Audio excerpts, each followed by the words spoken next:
Hello students, welcome back. Welcome to the chapter 2 of class 10th chemistry, acids, base and salts. So in this video we will discuss about the solution of worksheet 2. Worksheet 1 हम complete कर चुके थे, उसके solutions का discussion हम कर चुके थे। अब हम इसमें जो आपको वर्कशीट और पेन पेपर 2 गिवन है उसके सॉल्यूशन के बारे में डिस्कशन करेंगे और हर एक क्वेश्चन का सॉल्यूशन किस तरीके से और क्यों आया है वो सारी चीजें हम यहाँ पर डिस्कस करेंगे। ठीक है, तो पहले हम बात करते हैं पेन पेपर टेस्ट की। तो पेन पेपर टेस्ट जैसे कि हमने बताया है ये 15 मार्क्स का होता है और हाफ एन आवर का होता है। ठीक है, इसके अंदर पहले सेक्शन के अंदर क्या है, ए है, that is MCQs, multiple choice questions है, जिसमें पहला क्वेश्चन आता है कि भाई aluminium react with sodium hydroxide to form. जब एल्यूमिनियम सोडियम हाइड्रोक्साइड के साथ रिएक्शन करते हैं तो क्या बनता है, हमने बताया था ये आपके स्पेसिफिक रिएक्शन है कि भाई only sodium hydroxide is the only base which react with metal and gas, salt and hydrogen gas. Salt कौन सा बनता है इसमें, सोडियम एल्यूमिनेट। तो इसमें आएगा आपका B option, that is sodium aluminate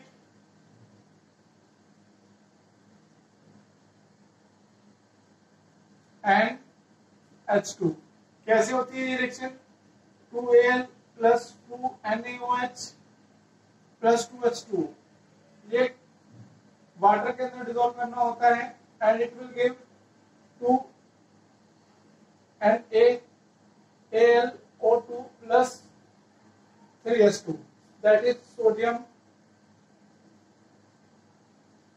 aluminate. ठीक है, तो आपका बी ऑप्शन करेक्ट हो गया। Now we will talk about the second question. Second question, in aqueous medium bases conduct electricity. Aqueous medium में जब क्या होता है, जब हम किसी बेस को वाटर में क्या करते हैं, डिसॉल्व करते हैं, तो बेस क्या कर देते हैं, इलेक्ट्रिसिटी कंडक्ट कर देते हैं। बिकॉज इसका आएगा C, because they dissociate into, because their dissociation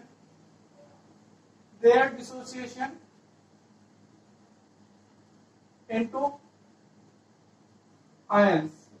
ठीक है, जैसे हमने लिया था NaOH सॉलिड है, इसको हमने वाटर के अंदर डिसॉल्व किया, it will give Na positive plus OH negative.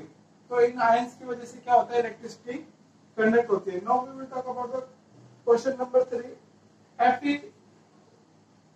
FeOH का होल थ्राइस कैसा है, ये 3 OH देगा तो it will be tribasic. ठीक है, सी आएगा ट्राई बेसिक। ट्राई बेसिक का मतलब है जितने OH नेगेटिव आयन दे सकता है। क्वेश्चन नंबर 4, जब H पॉजिटिव आयन वाटर के साथ कंबाइन कर जाते हैं तो उसको हम क्या बोलते हैं, hydronium ion, that is H3O positive and it will be your C option. C is the correct. Most of the cases में सी आ रहा है, इन तीन में सी आगे लगातार। 5, क्वेश्चन नंबर 5, प्रोडक्ट ऑफ जो होता है वो क्या होता है, वो कांस्टेंट रहता है। ठीक है, H positive and OH negative का जो प्रोडक्ट होता है वो क्या रहता है, कांस्टेंट रहता है। तो इसका आएगा ए, रिमेन्स कांस्टेंट। ठीक है, now we will talk about the B, answer the following. What are alkalis, all the substances which gives OH negative ion in aqueous medium। ठीक है, वो सभी सब्सटेंसेस जो किसी भी सॉल्यूशन के अंदर OH नेगेटिव आयन प्रोड्यूस कर सकते हैं उनको क्या बोलते हैं, एल्कलीज बोलते हैं। जो आपका ये तो हो गया फर्स्ट। सेकंड, जो HCl गैस होती है वो एसिडिक बेसिस शॉक क्यों नहीं करती है, because in gaseous form HCl does not produce H positive ions due to lack of medium। ठीक है, गैसेस फॉर्म में रहता है तो ये H positive ion प्रोड्यूस नहीं कर पाता है, इसलिए it does not show acidic behaviour. ठीक है, तो ये आपको याद रखना है। Now we will talk about the question number 3। अगर किसी पर्सन को स्टंग लग जाता है leaf of nettle plant, then we rub the solution of baking soda means NaCO3 और कैलामाइन सॉल्यूशन या बेकिंग सोडा से उसको रब कर देना चाहिए, बिकॉज जो नेटल प्लांट होता है वो क्या करता है, वो फॉर्मिक एसिड इंजेक्ट कर देता है अपने बचाव के लिए, ठीक है। और हमारी बॉडी होती है बेसिक, तो एसिड और बेस आपस में क्या करते हैं, रिएक्शन करते हैं, जिससे हीट प्रोड्यूस होती है, और इसी वजह से हमें क्या होती है, पेन एंड इरिटेशन होती है, ठीक है। What is the effect of the increase in the concentration in the solution on the pH? अगर क्या करते हैं, आपको बताया था, अगर H पॉजिटिव आयंस क्या होते हैं, इंक्रीज होते हैं, तो pH of the solution will decrease, ठीक है। ये हमने बताया था pH क्या होता है, माइनस log H पॉजिटिव, तो ये माइनस में है, तो ये जितनी ज्यादा होगा pH उतना ही कम होगा, ठीक है। H पॉजिटिव आयन जितना ज्यादा होगा pH उतना ही कम होगा। तो अगर H positive ion concentration increase होती है तो pH क्या हो जाती है, डिक्रीज हो जाती है। Now we will talk about the question number 5। Question number 5, what is pH paper? pH paper क्या होता है? It is a special type of paper which is used to determine that whether a solution will give whether a solution is acidic, basic or neutral. All this can be distinguished by using the pH paper. pH paper may be litmus paper or a universal indicator paper which give different colors at different pH. Okay. Now we will talk about the question number 6. Question number 6 के अंदर आपको दिया हुआ है कि भाई pH value का जो pH वैल्यू है वो डाइजेशन सिस्टम में किस तरीके से वर्क करती है। तो डाइजेस्टिव सिस्टम में हमने बताया था कि भाई अगर आपके स्टमक के अंदर जो हाइड्रोक्लोरिक एसिड है वो लार्जर अमाउंट में प्रोड्यूस हो जाता है, तो क्या होता है, हमारे इरिटेशन होने लग जाती है, तो और पेन होने लग जाता है। तो इस एक्सेस हाइड्रोक्लोरिक एसिड को न्यूट्रलाइज करने के लिए क्या लेते हैं, एंटासिड्स लेते हैं, जिससे क्या होता है, वो न्यूट्रलाइज हो जाता है और हमें रिलीफ मिलता है, ठीक है। Growth of plant and animals, जो growth of plant and animals होती है उसके लिए क्या होना चाहिए, जो सोइल है, जो वाटर है, उसकी जो पीएच है वो क्या होनी चाहिए, न्यूट्रल होनी चाहिए, और उसको बस शॉर्ट रेंज में ही सरवाइव कर सकते हैं। तो क्या होता है, अगर एसिड रेन हो जाती है तो उससे पीएच उसकी लो चली जाती है। तो इसलिए हमें प्लांट और एनिमल्स की प्रॉपर ग्रोथ के लिए जो पीएच है सोइल की और वाटर की वो न्यूट्रल मेंटेन रखनी पड़ती है, ठीक है। Self protection of plants and animals, जो प्लांट्स होते हैं और एनिमल्स होते हैं वो अपने बचाव के लिए क्या कर देते हैं, जैसे हमारी जो बॉडी होती है वो बेसिक होती है, उसकी जो पीएच होती है वो 7.4 होती है, ठीक है। तो उसको बचाने के लिए क्या करते हैं, जो प्लांट होता है वो हमारी बॉडी में अपने बचाव के लिए क्या कर देते हैं, एसिड इंजेक्ट कर देते हैं, ताकि हमें क्या हो जाए, इरिटेशन हो जाए। इरिटेशन हो जाएगी तो हम उसको लीव कर देंगे, मतलब उसको हार्म नहीं पहुंचाएंगे, इसलिए। तो for their protection they inject the acid in our body so that they can protect themselves, ठीक है। तो इस तरीके से आप इसको लिख देंगे। तो इसी के साथ हमारा जो पेन पेपर टेस्ट 2 था वो हमारा क्या हो जाता है, कंप्लीट हो जाता है, ठीक है। Now we will talk about the worksheet. Worksheet के अंदर भी इसी तरीके से क्वेश्चंस आते हैं, जिसमें पहले आपको क्या दिया हुआ होता है, एमसीक्यू दिया हुआ होता है, ठीक है। तो ये बहुत सिंपल क्वेश्चंस है, जब आप चैप्टर की थ्योरी पढ़ लेते हैं और उसके बाद क्वेश्चंस करते हैं तो आपको भी लगता है कि भाई हाँ हमने कुछ पढ़ा है, ठीक है।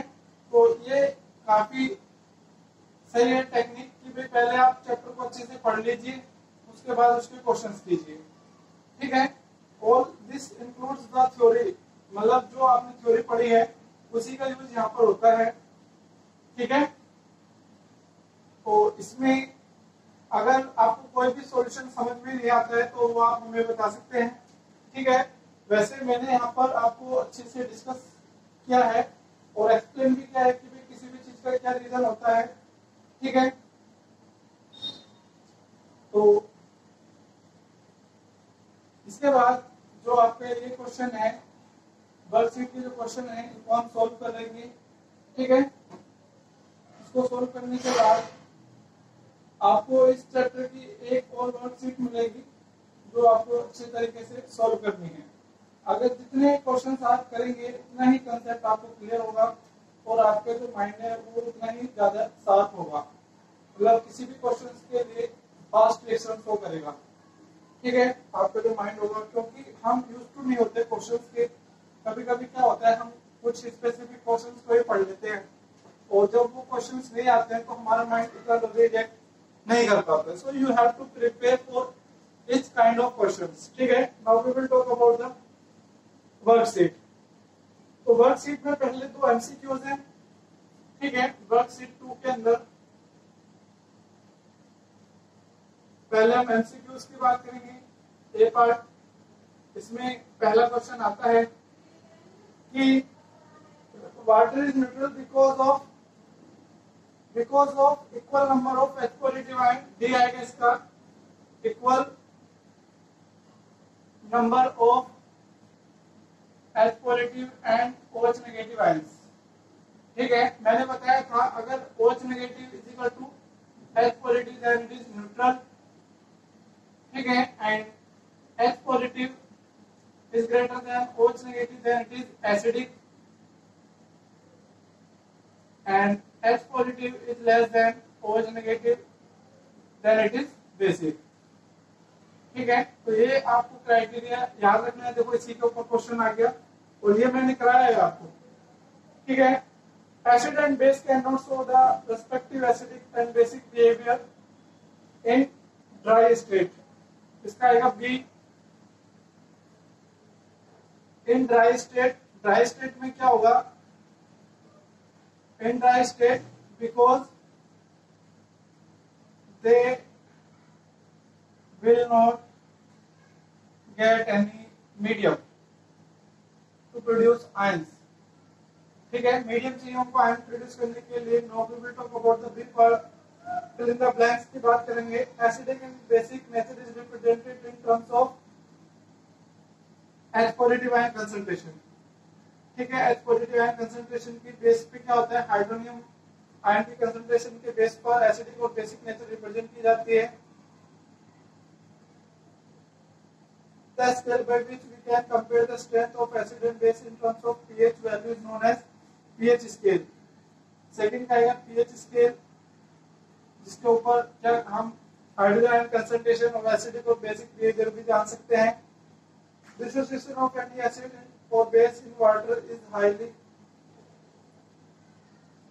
क्या होता है, ये एक्सोथर्मिक रिएक्शन होती है।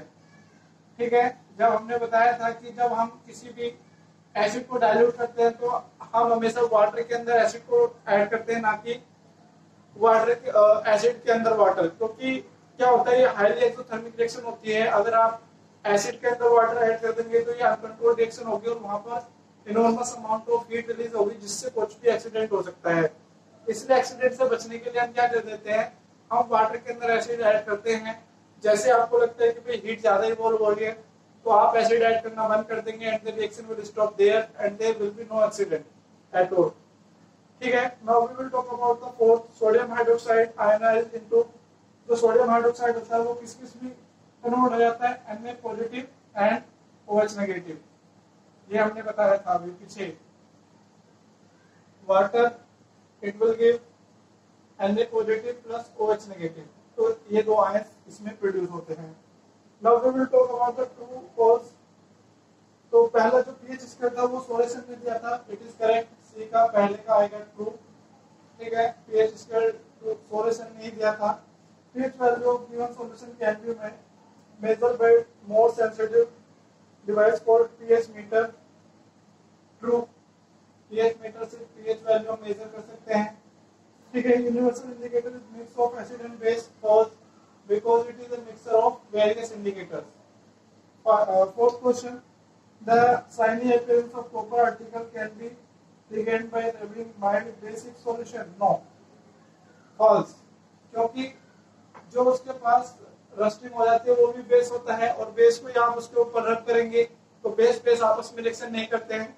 तो अगर आपको कॉपर आर्टिकल्स को साइनिंग कराना है दोबारा से तो हमें उस पर क्या करना पड़ेगा, एसिड की रबिंग करनी पड़ेगी। ठीक है, now we will talk about the column matchings. Strong acid कौन से होते हैं, जिनकी पीएच 1 to 2 होती है। ठीक है, स्ट्रॉन्ग बेस जिनकी पीएच 14 होती है। तो यहाँ पर डी में आप कॉलम ए लिख ले। कॉलम ए में आपके पास क्या है, स्ट्रॉन्ग एसिड। तो स्ट्रॉन्ग एसिड हमने बताया था जिसकी पीएच क्या होती है 1 to 7 होती है, तो पीएच इक्वल टू आ गया 1। तो यह आएगा आपका C, that is strong base. Strong base में आपका आएगा pH is equal to 14 and pH 14 is equal to D। ठीक है, और थर्ड में न्यूट्रल के लिए pH होती है 7। ठीक है, तो इसमें आएगा आपका ये E। और वीक एसिड के लिए pH आती है 5, तो that is B, pH is equal to 5 and that is 5 weak base। weak base के अंदर आपका आएगा pH is equal to 9 A। ठीक है, तो ये आपकी मैचिंग है। इसके बाद give one word for the following questions. A strip of fine filter paper emerged in with universal indicator that is called pH paper। ठीक है, A strip of fine filter paper impregnated with user indicator it is called. पहले का आएगा pH paper. PH paper क्या होता है, ये universal indicator में डिप रहता है और क्या करता है, डिफरेंट पीएच पर डिफरेंट कलर देता है, जिससे आप उसके क्या बता सकते हैं, हार्डवेयर आयन कंसंट्रेशन बता सकते हैं। Number of moles of solid present in 1 liter of solution that is called molarity. Molarity क्या होती है, मोलरिटी इज इक्वल टू मोल पर litre. Moles of solute in 1 liter of the solution. ठीक है, hydronium ion combines with, जब H positive ion water के साथ combine करते हैं तो ये क्या बना लेते हैं, H3O पॉजिटिव आयन बना लेते हैं, जिसको बोलते हैं हाइड्रोनियम आयन। ये भी हमने आपको बताया था। ठीक है, इसके बाद क्वेश्चन नंबर 4 आता है आपके पास, the bases are soluble which are soluble in, जो बेस वाटर के अंदर सोल्यूबल होते हैं उनको क्या बोलते हैं, एल्कलीज। ठीक है, तो इसी के साथ देखो बहुत आसान था वर्कशीट 2, तो काफी मतलब उसमें ज्यादा क्वेश्चंस नहीं थे। ज्यादा मुझे तो लगा था कि भाई आप लोगों के लिए थोड़ा टफ आएगा, लेकिन ये टफ कुछ नहीं था। इसमें ये बहुत आसान क्वेश्चन थे, जिसके अंदर आपके जो थ्योरी हमने आपको पढ़ाई है वो सभी यूज हुई है। ठीक है, कोई भी इसके अंदर रॉकेट साइंस या बाहर से कोई क्वेश्चन नहीं आया है। अगर आपने नोट्स अच्छी तरीके से पढ़े हैं तो वो सारी चीजें इसमें यूज हुई है। ठीक है, तो जिसको यूज करके आप सारे क्वेश्चन के आंसर लिख सकते हैं। ठीक है, तो आज के लिए सिर्फ इतना ही। अगर ये वीडियो आपको अच्छी लगी हो तो उसको लाइक कीजिए, शेयर कीजिए, और अगर आपने चैनल सब्सक्राइब नहीं किए तो उसको सब्सक्राइब कीजिए, ताकि आपको इसी तरीके से वीडियो मिलती रहे और आपकी जो स्टडी है वो चलती रहे। And stay at home, stay safe and keep studying. Thank you.